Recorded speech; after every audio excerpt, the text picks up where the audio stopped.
Polres Aceh Besar menangani 62 kasus tindak pidana narkotika selama tahun 2022.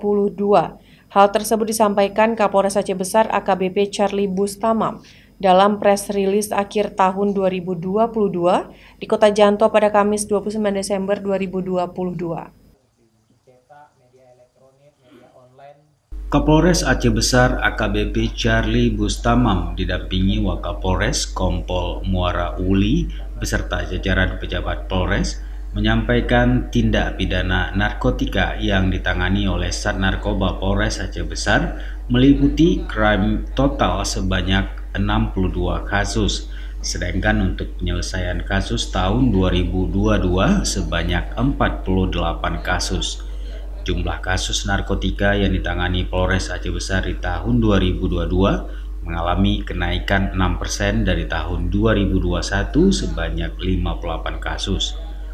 Sementara jumlah barang bukti kasus tindak pidana narkoba yang diamankan dan dimusnahkan untuk tahun 2022, sabu sebanyak 458,53 gram, dan ganja sebanyak 3.169,34 gram.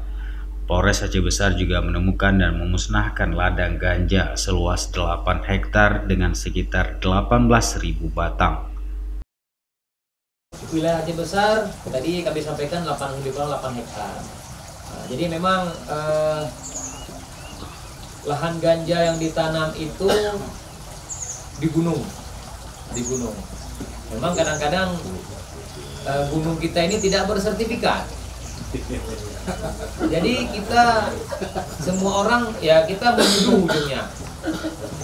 Kecuali kita tertangkap tangan, dia sedang menanam, dia sedang memanen, atau dia sedang menjual. Itu seperti itu, Pak. Jadi bukan tidak ada tersangka. Memang pada saat kita pemusnahan, jadi sebelumnya mungkin kita sudah melakukan penyelidikan, ditemukan ladang ganja. Pernah mungkin anggota sampai 1 minggu nak turun-turun, tapi juga pemiliknya tidak ditemukan.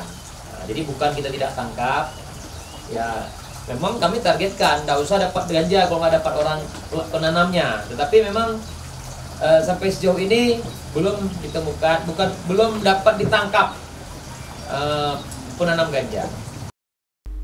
Sementara untuk kasus laka lantas, Polres Aceh Besar menangani 256 kasus di tahun 2022, mengalami penurunan dari 268 kasus yang ditangani di tahun 2021. Dari Aceh Besar, Tim Liputan Aceh TV melaporkan.